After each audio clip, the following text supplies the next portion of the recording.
Lázaro Ramos, não me olha assim. Você ou é o clone? É o clone, É o sou o clone, clone, nesse né? momento Tem não uns sou eu, quatro. não. Tem uns quatro Tem pra uns fazer as quatro. coisas todas, né? Olha quem Onde a gente fala, vai né? sentar? A gente Não, vai sentar senhor. ali. Como assim, não, Você senhor? é muito pior do que eu. Mas você escreve livros. E você não? Em 10 anos escrevi um. Ah, querido. Eu falo do Rio de Janeiro, eu falo de seres normalmente que não são heróis. Eu falo da falha humana, do engano humano.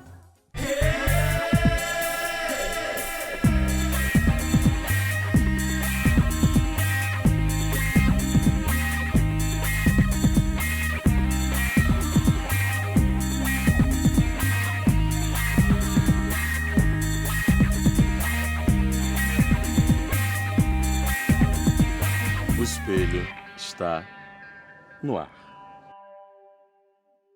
O que é que você quer dizer de novo para o mundo?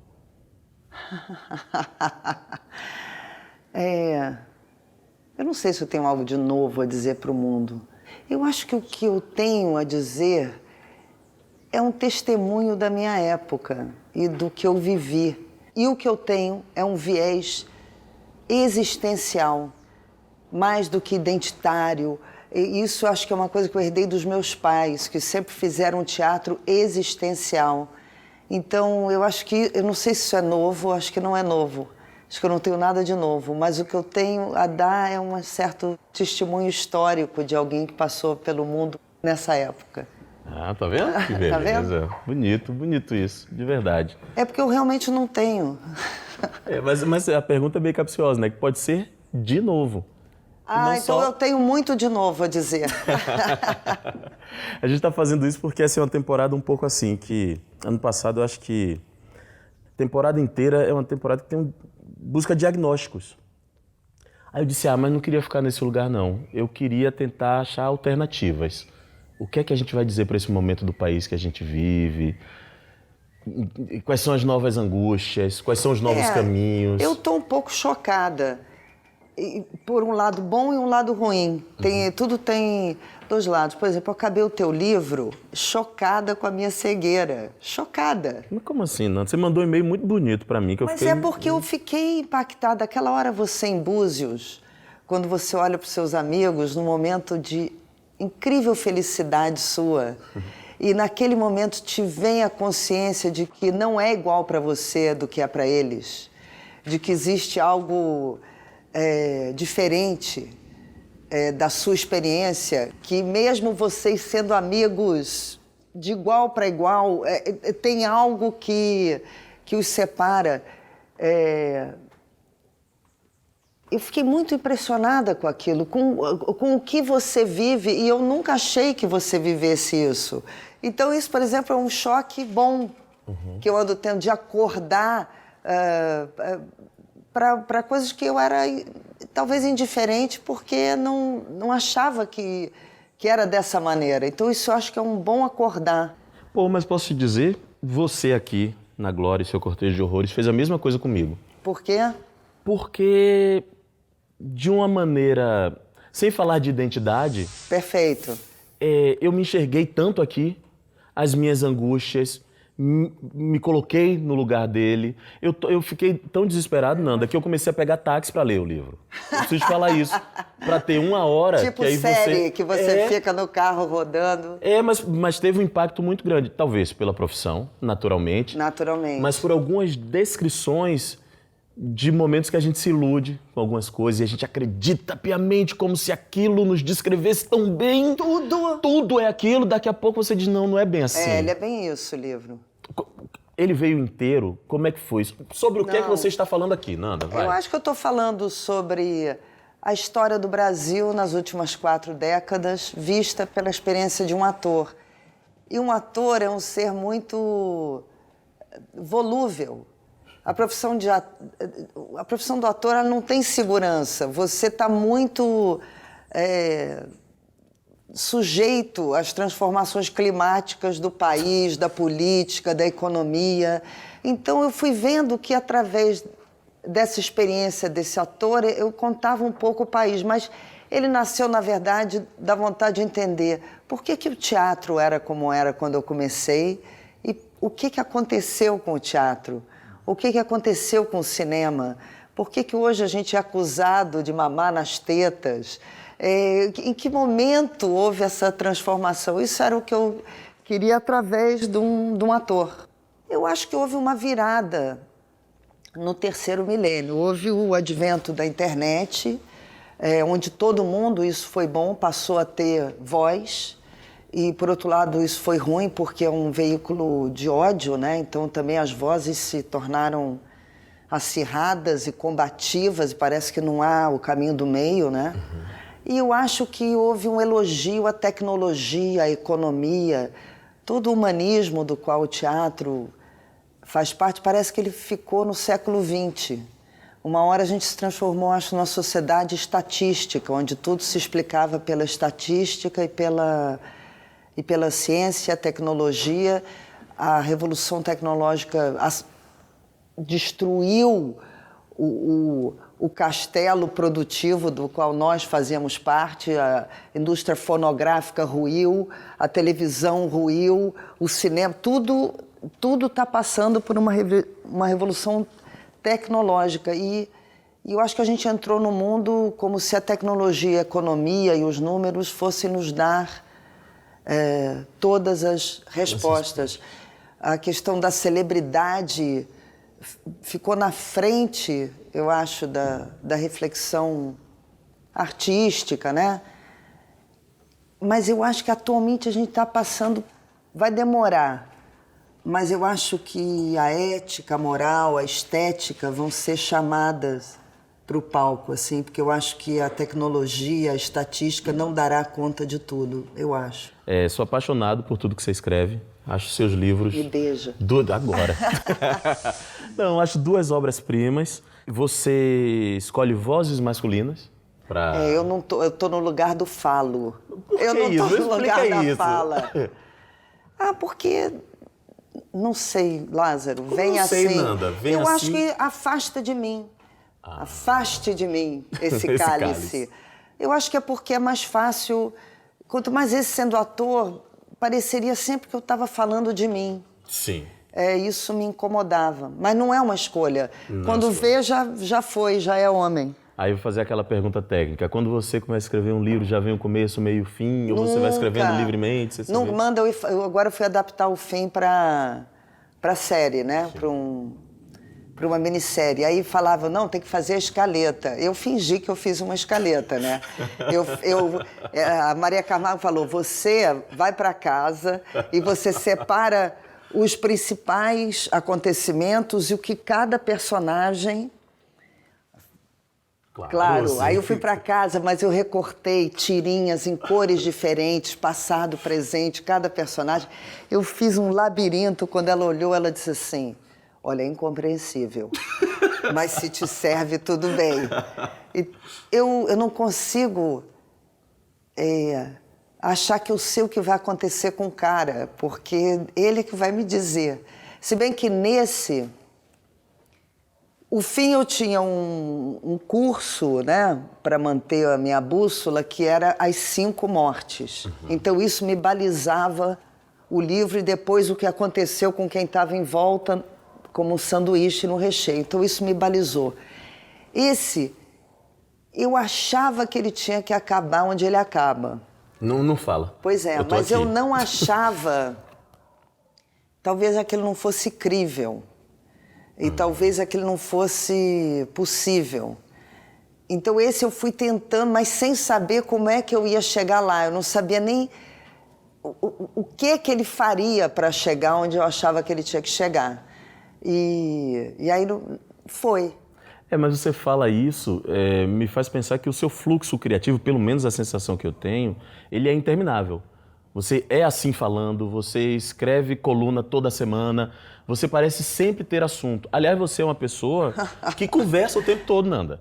Não sei se você lembra que um dia que a gente estava voltando de teatro de São Paulo, aí você chegou, sentou do meu lado e falou, ai, tô exausta, tanto espetáculo, nossa, monólogo, a Casa dos Budas. Aí você calou a boca quando o avião pousou. Ai, que horror, Eu uma achei pessoa maravilhoso porque eu também... insuportável. Não, eu também sou assim, eu tava doido pra conversar. Você voltando fala sozinho. muito. Eu falo, eu gosto de conversar. Por outro lado, eu adoro ficar sozinha em casa muda. Nem música. Eu acho que é por isso que quando eu encontro alguém, eu tenho necessidade de falar. Despeja tudo, despeja.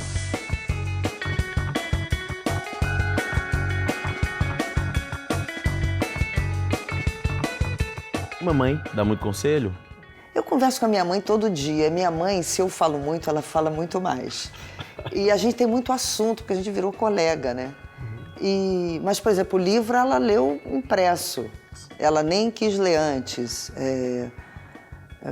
A gente, às vezes, troca...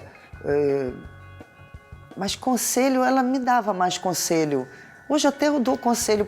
Hoje em dia eu dou uns conselhos para ela que ela me dava.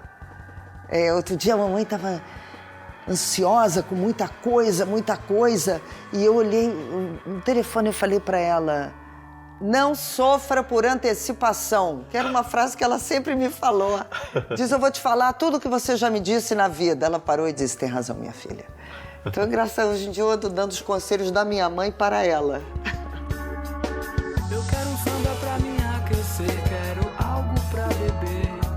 Quero você, peça tudo o que quiser.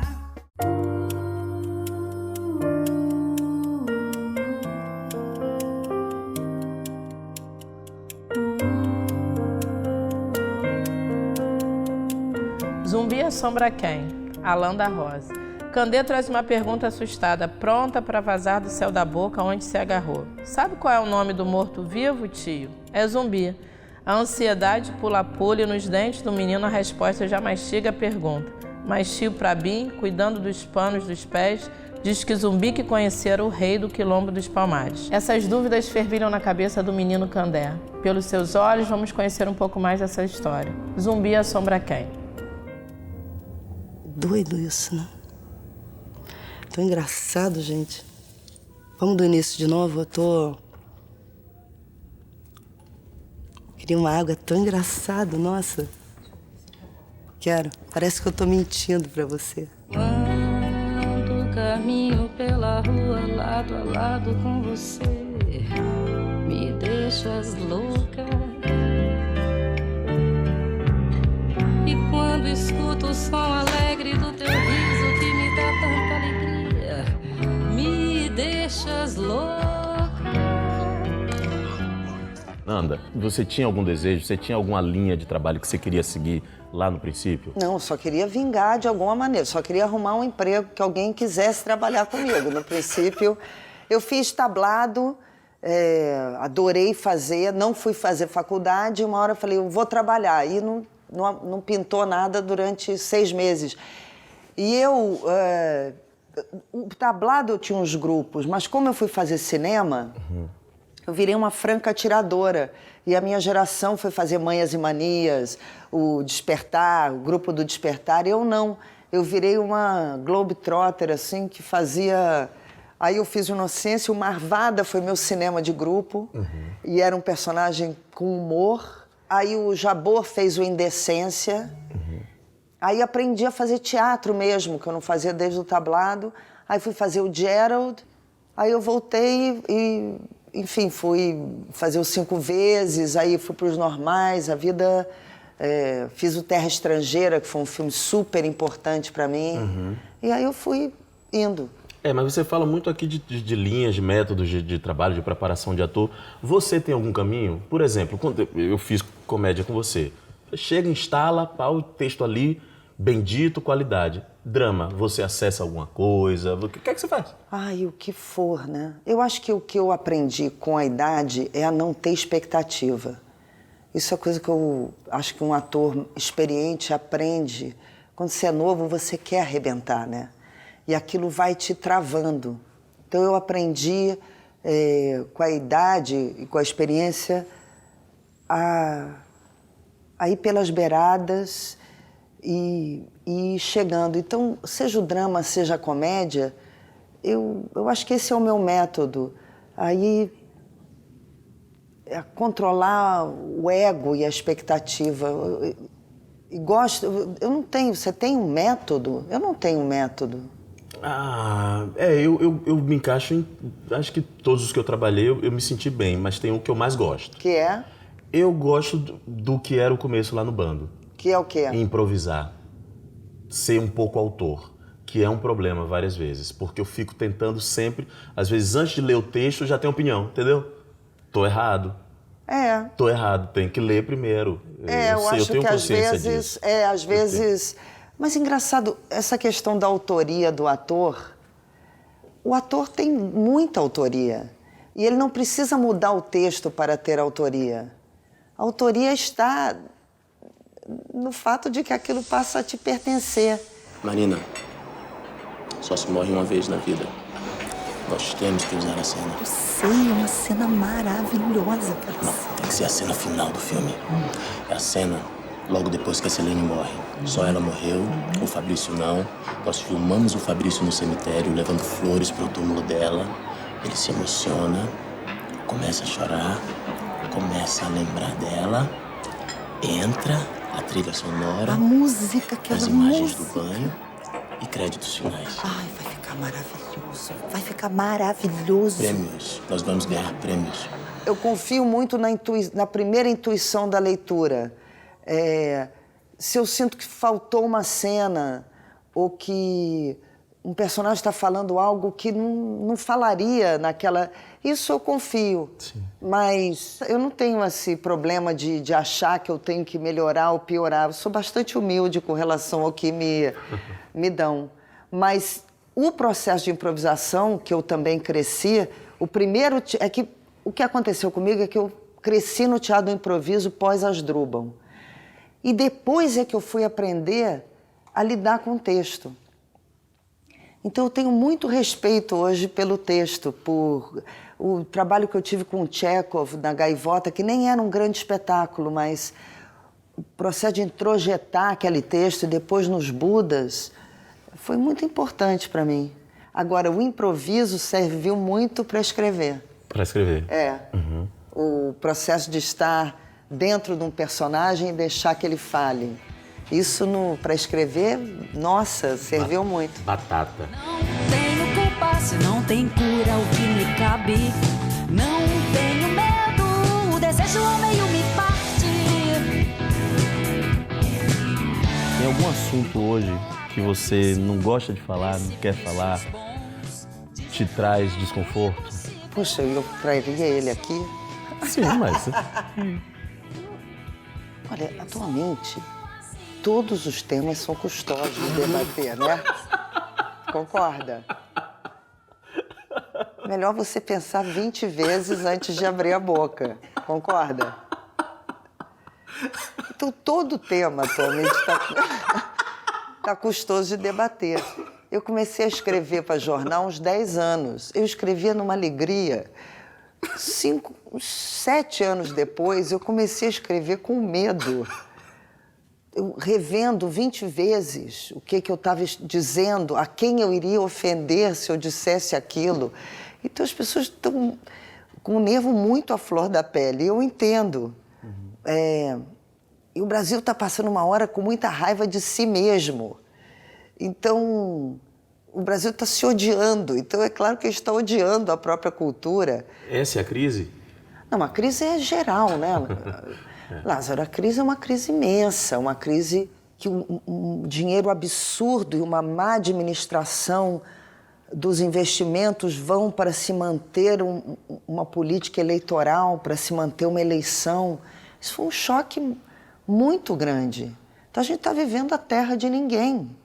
Sabe o que acontece? Assim, eu não vou falar nós, porque, sei, esse último ano, eu fiquei dizendo assim, não tenho o que fazer, é constatar que é isso mesmo, fazer o diagnóstico, ver quem você pode salvar aqui do lado, porque não vai dar para ser herói de todo mundo. Não vai. Vou me apegar aqui a essa pessoa que vem aqui junto, juntamos aqui, teve uma satisfação que deu uma coisa certa, porque o problemão não vai resolver. Uma amiga minha diz isso, ela fala, agora é hora do micro. Vamos resolver no micro, porque o macro está impossível. Eu li outro dia que o que está acontecendo e que o mundo vai para o lado, vai para o outro. Não existe essa ideia do progresso, né? Que hoje em dia existe um ataque às ideias progressistas que nasceram ali em maio de 68 e com as quais a gente cresceu. E que existe um ataque a isso. E é verdade. Aí, minha querida amiga, dentro disso tudo que a gente falou, para você, hoje, qual é o sentido da arte?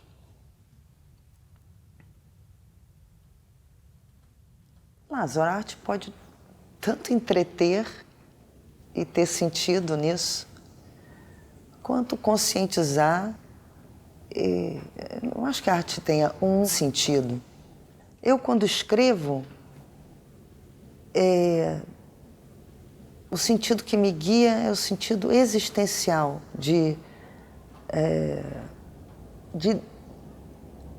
identificação com um ser humano, com o patos de alguém. Eu acho que é o mínimo. Eu gosto disso.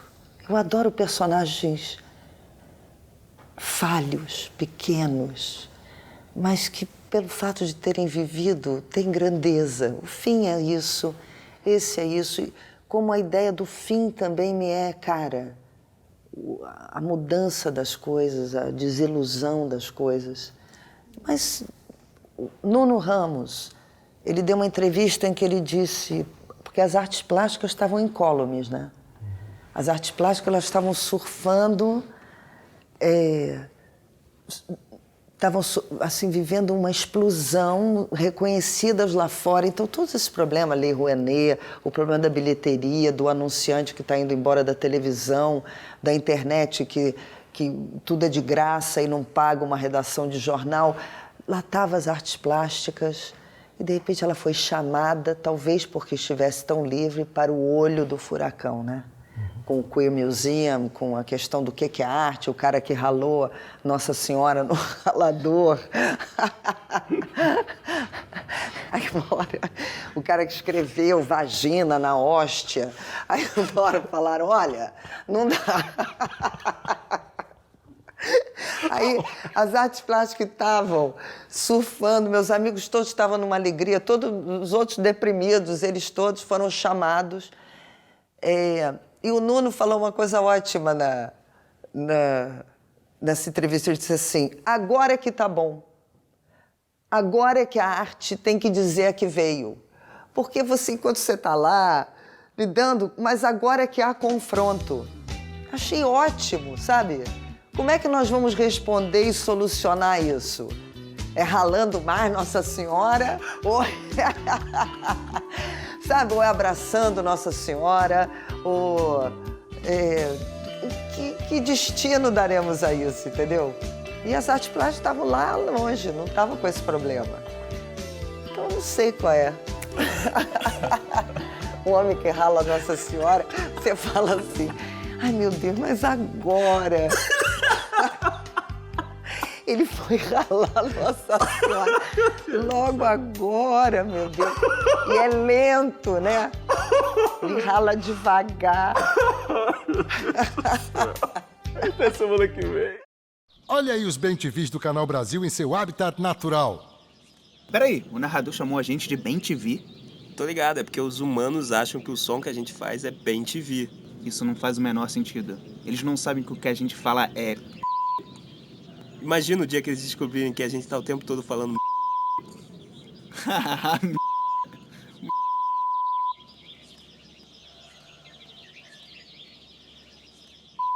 Tá, chega. Já deu.